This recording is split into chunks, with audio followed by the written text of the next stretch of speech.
let's say Tech goes 11-2, but they don't win the Big 12, which means they'll lose twice and maybe the Big 12 champion. Are they now a big enough brand, at least with what they've received, with the attention to get in as an at-large over maybe some teams otherwise that would not happen?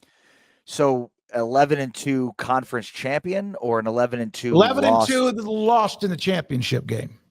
I mean, yeah, I could very well see a situation in which that team is in the college football playoff and that the Big 12 gets 2 bids.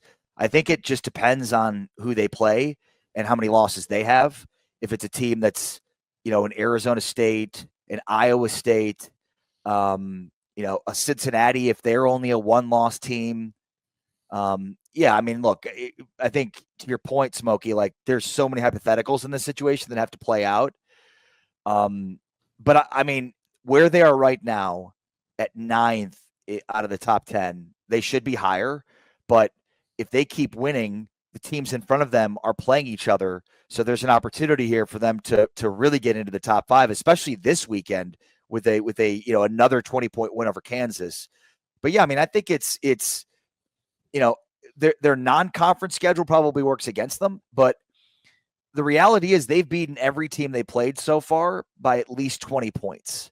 And so like the results are the results. You can only play the team you've got that you're going up against, and they have absolutely taken care of business in those games. So yeah, I mean, I think there's very much a path this year for the Big 12 to get multiple bids. We've been talking, guys, for years about the Big 12 being more top heavy. Well, it's here.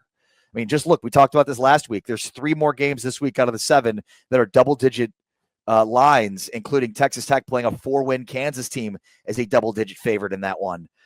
So I think that speaks to how top-heavy the league is. I mean, go back and look at lines heading into week 6, week 7 of the Big 12 season last year. You're not going to find many double-digit lines in any of those games. Most of those lines are 3, 4, 5 points at most. So I think that speaks to Vegas seeing where the conference is. I mean, I think West Virginia looks like a team that's going to be a bottom feeder.